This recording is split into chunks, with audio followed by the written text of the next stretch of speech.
कोमल गोस्वामी ने अपने पति सुरेश पुरी को मारने की एक ऐसी साजिश रची दोस्तों, आप सुनकर हैरान रह जाएंगे, आपके पैरों तले जमीन खिसक जाएगी। उसने अपने प्रेमी हनुमान पुरी के साथ मिलकर सुरेश पुरी को रास्ते का कांटा समझकर उसे रास्ते से हटाना चाहा ताकि हनुमान पुरी के साथ में वह अपनी आगे की जिंदगी जी सके। नमस्कार दोस्तों, मैं हूं मनीष गोस्वामी और आप देख रहे हैं सच्ची बात। इस वीडियो को देखने से पहले एक बार शेयर जरूर कर दें, क्योंकि ये एक पति पत्नी के बीच में साजिश की एक ऐसी कहानी है जिसे सुनकर आप बिल्कुल हैरान रह जाएंगे। ये घटना शुरू होती है आज से 10 साल पहले। 10 साल पहले कोमल गोस्वामी और सुरेश पुरी दोनों की शादी होती है। ये शादी अच्छे से चल रही होती है, उसके 2 बच्चे भी हो जाते हैं।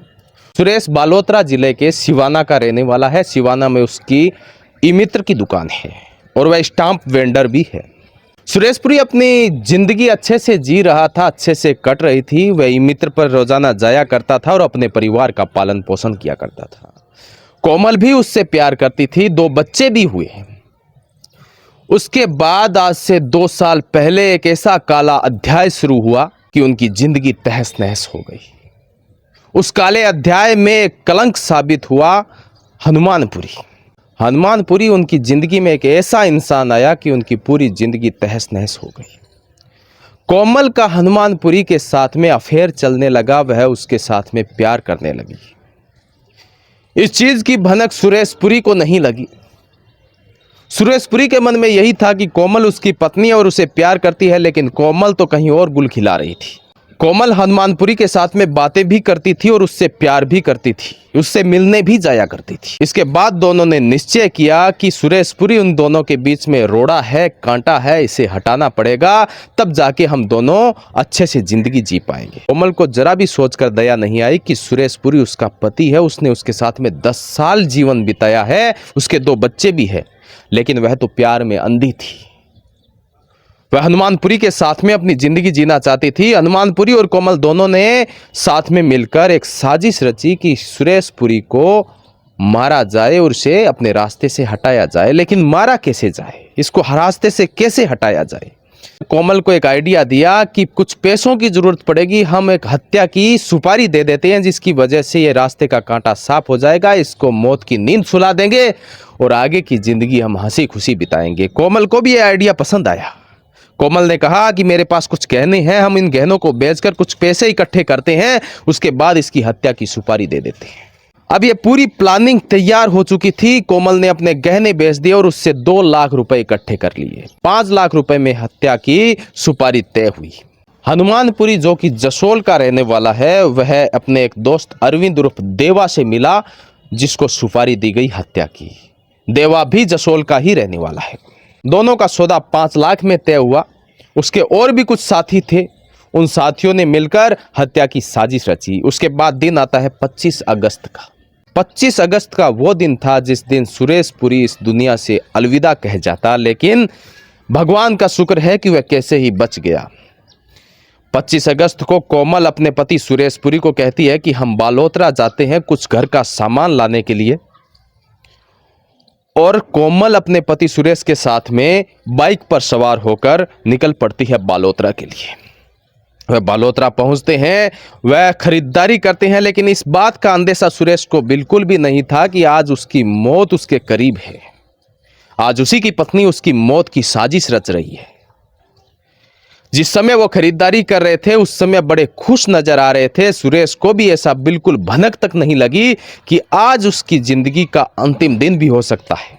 उसके बाद वह अपनी घर की तरफ सिवाना रवाना होते हैं वापस, लेकिन कोमल यहाँ पर रुक जाती है और कहती है कि बारिश बहुत ज्यादा है, आप बाइक लेकर अकेले चलो, मैं बस में आ जाऊंगी, वरना बाइक में कहीं कोई अनहोनी ना हो जाए। लेकिन इस बात का सुरेश अंदेशा नहीं लगा सका कि अनहोनी तो उसके साथ होने वाली है।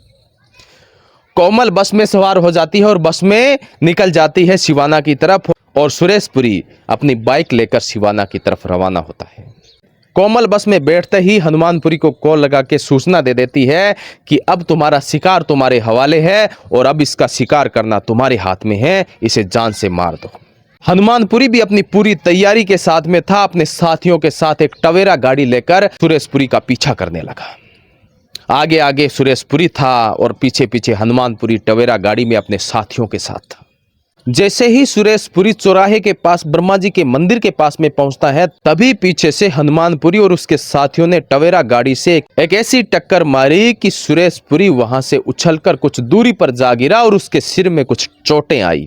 इस समय हनुमानपुरी बड़ा खुश हुआ, उसने सोचा सुरेशपुरी को मार दिया है हमने, और वो वहां से फरार हो गए। लेकिन भगवान का लाख लाख शुक्र है कि सुरेशपुरी को सिर्फ खरोंचे और कुछ चोटें आई, जबकि वह जान से नहीं गया था। इसके बाद सुरेशपुरी को इस चीज की भनक लग जाती है कि कोई ना कोई इसके खिलाफ साजिश कर रहा है। धीरे धीरे साजिश से पर्दे उठते जाते हैं और दिन आता है 9 सितंबर का। 9 सितंबर के दिन एक और साजिश की जाती है।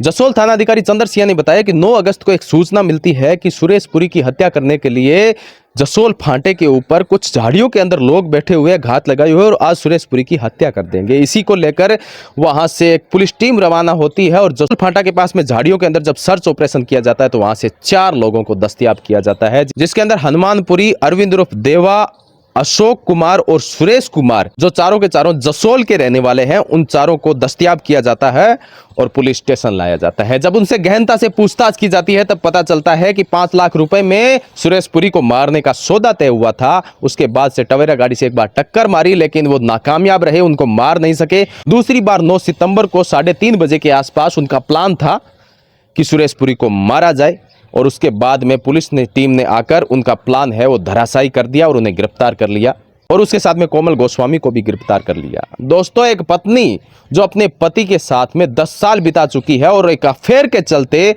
हनुमानपुरी के साथ में अपनी लाइफ बिताने के चक्कर में अपने पति को ही मारना चाहती थी। दोस्तों, आप सभी का इस घटना के बारे में क्या कहना है? रिश्तों के अंदर ही साजिश रचने वाली वह पत्नी कभी पत्नी नहीं हो सकती। इस तरह की पत्नी अपने पति के लिए और अपने समाज के लिए एक कलंक है।